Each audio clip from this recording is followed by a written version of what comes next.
Good morning. Guess what day it is? It's October 2nd, 2024, and it's National Name Your Car Day. That sounds funny, doesn't it? Name your car. But a lot of people have a sentimental attachment to their cars. They may identify their car with their lifestyle, or with its dependability, or with the control and freedom that it gives them.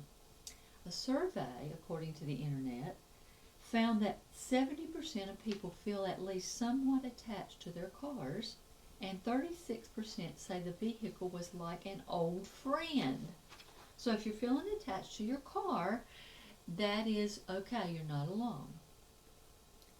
You know, what really a car represents to me is freedom. I may not be a world traveler, but when I'm in my car, I am free to go places. And you think about all the miles that you put on a car.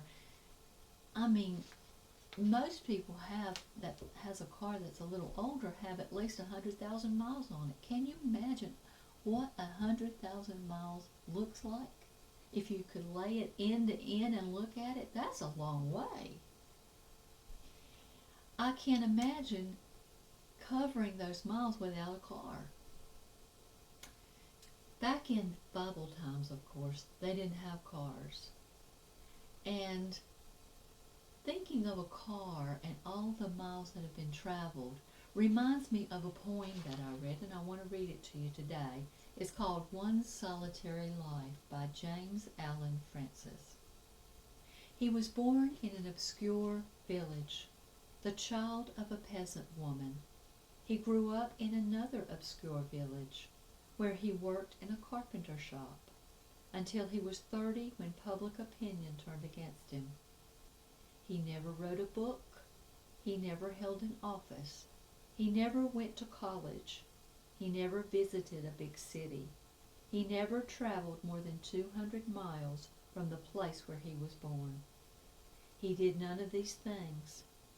Usually associated with greatness, he had no credentials but himself. He was only 33. His friends ran away. One of them denied him. He was turned over to his enemies and went through the mockery of a trial. He was nailed to a cross between two thieves. While dying, his executioners gambled for his clothing, the only property he had on earth. When he was dead, he was laid in a borrowed grave through the pity of a friend. 19 centuries have come and gone, and today Jesus is the central figure of the human race and the leader of mankind's progress. All the armies that have ever marched, all the navies that have ever sailed, all the parliaments that have ever sat, all the kings that have ever reigned put together have not affected the life of mankind on earth as powerfully as that one solitary life. While we're not Jesus, hopefully as you take your newly named car out and spread love wherever you find yourself, may your life's influence travel beyond the miles that you drive. Have a wonderful Name Your Car Day.